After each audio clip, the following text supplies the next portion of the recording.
మహాగణాధిపతయే నమః. ఓం గురుభ్యో నమః. ఓం శ్రీమాత్రే నమః. అరుణాం కరుణాతరంగితాక్షీం ధృతపాశాంకుశపుష్పబాణచాపాం అనిమాదిభిరావృతాం మయూకైః అహమిత్యేవ విభావయే భవానీం. శ్రీమాత్రే నమః. ప్రేక్షకులకి ఆ లలితాంబిక అమ్మవారి యొక్క అనుగ్రహం పరిపూర్ణంగా కలగాలని మనస్ఫూర్తిగా కోరుకుంటూ మనం ఈరోజు చాలామంది ఇప్పుడు బయట జరుగుతున్నటువంటి సంఘటనలకి భయపడుతూ ఉన్నారు. ప్రయాణం చేయాలంటే భయం.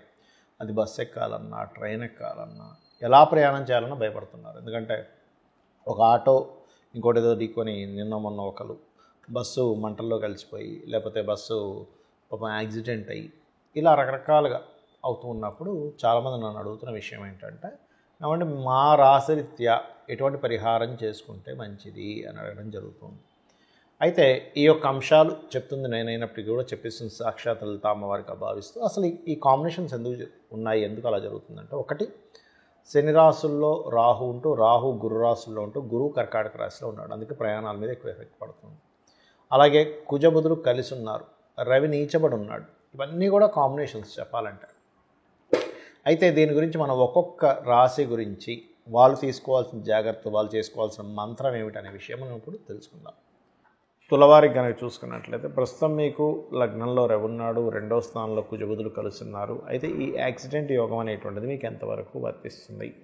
మీ జన్మజాతకంలో కనుక శుక్రగ్రహం పాడైంది, ఉదాహరణకి శుక్రుడు కంప్లీట్గా పాపగ్రహ సంబంధాలు కలిగి ఉన్నాడు, అప్పుడు ఈ యాక్సిడెంట్ యోగం వర్తిస్తుంది. అలా కాకుండా శుక్రుడు పాడవడంతో పాటు చతుర్థాధిపతి అయినటువంటి శని కూడా కనెక్ట్ అయ్యాడు, అప్పుడు మీకు యాక్సిడెంట్ యోగం అనేది వర్తిస్తుంది. కాబట్టి అందుకే చూడండి, ఈ మధ్య అన్నీ కూడా అటువంటివి జరుగుతున్నాయి. అయితే ఇక్కడ మీరు అర్థం చేసుకోవాల్సినటువంటి అంశం ఏమిటి అని చెప్పి చూసుకున్నట్లయితే, పర్టికులర్గా ఈ యొక్క గురువు చరరాశుల్లో ఉండడం మంచిదే, మంచి ఎగ్జాల్టెడ్ ప్లేస్ కదా అనుకుంటాం, కానీ శని రాహు ఎనర్జీస్తో అక్కడ ఉన్నాడు, ఇది పర్టికులర్గా గుర్తుపెట్టుకోండి. కాబట్టి మీ జన్మజాతకంలో కనుక శని శుక్రులు కలిసి ఉండి, అలాగే ఈ కాంబినేషను కొంచెం పాపగ్రహాలతో కలిసి ఉన్నప్పుడు ఇబ్బంది ఇస్తుంది. అందుకని మీరు ఏం చేస్తారంటే, మీరు ఎక్కడికి బయలుదేరేటప్పుడైనా సరే ఒక్కసారి ఆ కాళికా అమ్మవారిని లేదా చండీ ఓం చండికాయై నమః అని నామస్మరణ చేస్తూ బయటికి వెళ్ళండి. అదేవిధంగా శని శుక్ర గ్రహాల దగ్గర దీపారాధన చేయండి. చేసినట్లయితే ఖచ్చితంగా మీకు బాగుంటుంది. అలాగే మరొక విషయం ఏంటంటే, ఇక్కడ గమనించినట్లయితే ఈ కాంబినేషన్ ఏదైతే ఉందో, ఈ కాంబినేషన్ రీత్యా మీరు ఇబ్బంది పడకుండా ఉండాలి అని అంటే కనుక, మీరు చండీ జరుగుతున్న దగ్గర లేకపోతే లలితాసహస్రనామాలు జరుగుతున్నటువంటి ప్రదేశాలకు వెళ్ళి అక్కడ కాసేపు కూర్చొని స్పెండ్ చేస్తూ ఉండండి. లేదా మీరు రెగ్యులర్గా లలితాసహస్రనామాలు వినడం కానీ, చండీ పారాయణం వినడం కానీ చేస్తూ ఉండండి, ఇయర్ ఫోన్స్ పెట్టుకొని. ఇవి ఏమవుతాయంటే, మన జన్మజాతకంలో ఏదైతే నెగటివ్గా ఒక ట్రిగర్ అయ్యి యాక్సిడెంట్ యోగాన్ని ఇచ్చేటువంటిది చిన్న దాంతో తొలగిపోతుంది. అంటే ఏదో చిన్న వెళ్తూ చిన్న రాయి తగలడం, అంటే కర్మ అనుభవించాలి తప్పదు, కానీ అది ఆ రూపంలో క్లియర్ అవుతుంది. కాబట్టి ఇలా చేయండి, ఖచ్చితంగా మీకు బాగుంటుంది. చాలామంది అడుగుతున్న విషయం ఏంటంటే, మనం ఆల్రెడీ ఇటువంటివన్నీ జరుగుతాయని ఉగాది సంవత్సరం సమయంలోనే చెప్పడం జరిగింది, జాగ్రత్త తీసుకోమని కూడా చెప్పడం జరిగింది. అంటే ఇక్కడ ఏంటంటే మనం అర్థం చేసుకోవాల్సింది, ఇదేదో మనం చెప్పేసాం గొప్పతనం కాదు, ఇదంతా కూడా మహర్షుల యొక్క గొప్పతనం.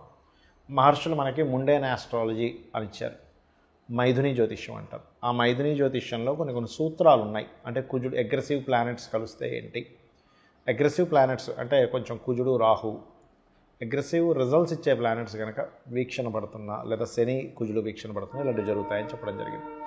అయితే ఇక్కడ పర్టికులర్గా ఏంటంటే, ఈ నవంబర్ మాసం అంతా కూడా పర్టికులర్గా ఈ వీటి మీద వెళ్ళేది అంటే ఏంటి, నేల మీద వెళ్ళేటువంటి లేదా జలాల్లో వెళ్ళేటువంటి వాహనాల మీద జాగ్రత్తగా ఉండాలి. నవంబర్ 12 నుంచి పర్టికులర్గా మీరు వాయువు అంటే ఏంటి, ఫ్లైట్స్ మీద వెళ్ళేటువంటి వాటిల్లో కూడా జాగ్రత్త పడాలి. అంటే ఫ్లైట్ జర్నీస్లో వెళ్తూ ఉంటారు, ఎందుకంటే అది మే ఎండింగ్ వరకు ఉంది. మరలా మే ఎండింగ్ తర్వాత ఇట్స్ వెరీ క్లియర్లీ అగైన్ మళ్ళీ కర్కాటకంలోకి వస్తాడు గురువు, కాబట్టి అప్పుడు మళ్ళీ కాస్త ప్రయాణం చేసేటప్పుడు. కాకపోతే నేను చెప్పేది ఒకటే, మీ అందరికీ కూడా ఒకటే సూచన, మీరు మనసులో మీ ఇష్టదైవాన్ని మనస్ఫూర్తిగా, అమ్మవారు కావచ్చు, అయ్యవారు కావచ్చు, నన్ను రక్షిస్తుంది, ఆ మహాశక్తి నన్ను రక్షిస్తుంది అనేటువంటి భావనతో మీరు బయలుదేరండి. అప్పుడు ఏమీ కాదు. ఎందుకంటే చాలామంది నాకు ఈ మధ్య సార్ ఇలా జరుగుతున్నాయి, నేను ప్రయాణం చేయొచ్చా చేయకూడదని చాలామంది అడుగుతూ ఉన్నారు. మీ జన్మజాతకంలో కనుక 4వ అధిపతి అష్టమాధిపతి కలిసి ఉన్నారు, లేదా 4వ భావాన్ని పోర్ట్ఫోలియో చేసే గ్రహము, అష్టమ భావాన్ని పోర్ట్ఫోలియో చేసే గ్రహాలు, ఇప్పుడు భావాధిపతులు వేరుగా ఉంటారు, అందులో ఉండే నక్షత్రం వేరుగా ఉంటుంది. మనకి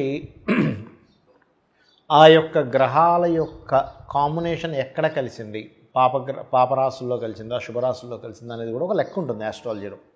అలాగ మీకు గనక 4th లార్డ్ 8th లార్డ్ కలిసి ఉంటే ఖచ్చితంగా ఆ గ్రహాలకు సంబంధించినటువంటి దానం ఇవ్వండి. అంటే సింపుల్ ఎగ్జాంపుల్, రవి అనుకోండి గోధుమలు ఎరుపు రంగు వస్త్రం, చంద్రుడు అనుకోండి బియ్యము తెలుపు రంగు వస్త్రం, కుజుడు అనుకోండి కందులు ఎరుపు రంగు వస్త్రం, అలాగే బుధుడు కనుక అయినట్లయితే పెసలు గ్రీన్ కలర్ వస్త్రం, గురువు అయితే శనగలు ఎల్లో కలర్ వస్త్రము, శుక్రుడైతే బొబ్బర్లు వైట్ కలర్ వస్త్రము, శని అయితే నువ్వులు బ్లూ కలర్ వస్త్రము, రాహు అయితే మినుములు సిమెంట్ కలర్ వస్త్రము, కేతు అయితే ఉలవలు మల్టీ కలర్ క్లాత్. ఇలాగా ఒక్కొక్కసారి మన రాహుకేతువులకు ఓన్ హౌసెస్ ఉండవు కదా, అంటే అవి ఏ రాశుల్లో ఉంటే ఆ రాశి యొక్క తత్వాన్ని అవి తీసుకుని ఉంటాయి. అది ఏ గ్రహమైనా బట్ రాహుకేతువులకు ఓన్ హౌసెస్ ఉండవు కాబట్టి ఈ రకంగా తీసుకోవాలి. అయితే ఇందులో కనుక మీకు ఉదాహరణకు ఉచ్చస్థానంలో ఉన్నాయనుకోండి, ఏం కంగారు పడకండి, అది ఒక రకంగా ప్రాపర్టీ యోగాన్ని కూడా ఇస్తుంది. కాకపోతే ఎంతైనా 4-8 కాంబినేషన్ అనేటువంటిది కేవలం మీకు యాక్సిడెంట్ అనే కాకుండా కొంచెం మీ మదర్ యొక్క హెల్త్ విషయంలో కూడా చూసుకోవాలని దాని యొక్క అర్థం. అంటే తనకి ఏదైనా చిన్న చిన్న సర్జరీస్ మంచి ఫ్రూట్ఫుల్ సైన్స్లో ఉంటే ఒక్కోసారి చూడండి, మనం ఏదైనా చిన్న సర్జరీ ద్వారా లాంగ్ టర్మ్ ప్రాబ్లం పోగొట్టుకోవచ్చు అని చేయించుకుంటారు, సమస్య కాదు అది, చేయించుకుంటుంటారు, అటువంటివి కూడా పనికొస్తాయి ఇక్కడ. అయితే ఇక్కడ మీరు మరి ఏమిటండి ఇప్పుడు ఫ్లైట్ ఎక్కుతాము, ఫ్లైట్ మీరు నవంబర్ 12 తర్వాత నుంచి ఫ్లైట్ రిలేటెడ్ సంబంధించిన ప్రయాణాలు కూడా జాగ్రత్తగా ఉండాలి అని చెప్పి మరీ ప్రత్యేకంగా చెప్తున్నారు కదా. మరి ఏమిటి అంటే నేను చెప్పేది ఒకటే గుర్తుపెట్టుకోండి, ఇక్కడ మీరు ఎందులో ప్రయాణం చేసినా మీరు చూసుకోవాల్సింది ఒకటే, మీ జన్మజాతకంలో ఆయుష్ కనుక బలంగా ఉంటే, మనం చూడండి ఆ రోజు ఒక ఫ్లైట్ పడిపోయినప్పుడు ఒక అతను మాత్రం ఏదేదో ఫ్రెష్గా అప్పుడే స్నానం చేసి బయటకు వచ్చినట్టుగా వచ్చేసేట అక్కడికి నడుచుకుంటూ, అంటే ఏమిటి అతనికి ఆయుష్ ఉంది. మొన్న జరిగిన బస్సు యాక్సిడెంట్లో కూడా కొంతమంది బ్రతికారు, కొంతమంది పాపం చాలా బాధాకరమైనటువంటి అంశం, అది మరణించారు. కాకపోతే నేను చెప్పేది ఒకటే, మీరు ఇంకా మీ యొక్క జీవితంలో ఈ భూమి మీద మీరు ఏ కర్మ చేయడానికి వచ్చారో, ఏది అనుభవించడానికి వచ్చారో అది కనుక అయిపోయింది అంటే మాత్రం ఆ పరమాత్మ, అంటే మన యొక్క కర్మ పరమాత్మని కదా, మన యొక్క కర్మ ఏదో రూపంలో అక్కడ కంప్లీట్ అయిపోయినప్పుడు అది నిద్రపోతూ కూడా పోయేవాడు ఉంటాడు, యాక్సిడెంట్లో కూడా పోయేవాడు ఉంటాడు, లేకపోతే రకరకాల ఫుడ్ తింటూ నీళ్లు తాగుతూ కూడా పోయేవాడు ఉంటాడు. దాన్ని ఎవరో ఆపలేరు. కాబట్టి దాని గురించి టెన్షన్ పడకండి, ప్యానిక్ అవ్వకండి. మీకు కనుక ఇంతవరకే ఉంది నా కర్మ, దాని తర్వాత ఇంకొక జన్మ ఉంది, ఇంకో దగ్గర ఇంకొక లైఫ్ ఉంది, ఒక మంచి లైఫ్ ఉంది అన్నప్పుడు ఆ మార్పు జరుగుతుంది. దీన్ని మనకి శ్రీకృష్ణ పరమాత్మ చాలా స్పష్టంగా చెప్పాడు. దీని గురించి ఆలోచించరు అని. కాకపోతే ఇక్కడ ఏంటంటే కొన్ని మానవ తప్పిదాలు ఉన్నాయి, అంటే రోడ్లు సరిగా లేకపోవడం, వీటి వల్ల కూడా యాక్సిడెంట్ అవుతుంది. కాబట్టి మనం విజ్ఞతతో మనం ఏ ప్రాంతంలో ఉంటామో ఆ ప్రాంతంలో వాటిని పట్టించుకొని ఆ యొక్క నాయకులకు చెప్పడం కూడా మన బాధ్యతగా తీసుకుంటూ ఉండాలి. కాకపోతే గ్రహస్థితులు ఇలా ఉన్నప్పుడు మనం ఇంటి నుంచి బయలుదేరేటప్పుడు గుర్తుపెట్టుకోండి, ఇంటి నుంచి బయలుదేరేటప్పుడు పర్టికులర్గా ఇంకొంతమందికి ఒక వారం బట్టి కూడా ఉంటుంది, అంటే కొంతమంది చేసుకుంటారు అలా కూడా. అలా అయితే ఉదాహరణకి ఆదివారం అనుకోండి నారాయణుని, సోమవారం అనుకోండి ఓం రాజరాజేశ్వరి నమః, మంగళవారం అనుకోండి స్కందుణ్ణి, బుధవారం అనుకోండి ఓం విష్ణవే నమః, లేకపోతే ఓం నమో నారాయణాయ, లేదా గురువారం జయ గురుదత్త శ్రీ గురుదత్త, లేదా శుక్రవారం శ్రీమాత్రే నమః అనుకుంటూ బయలుదేరండి. శనివారం ఓం నమో వెంకటేశాయ. ఆ రకంగా కూడా మీరు బయలుదేరవచ్చు ఇంటి నుంచి. ఖచ్చితంగా మీరు ఇబ్బంది అనేటువంటిది తగ్గుతుంది, ఎటువంటి యాక్సిడెంట్స్ పాలవకుండా ఉంటారు. శ్రీమాత్రే నమః.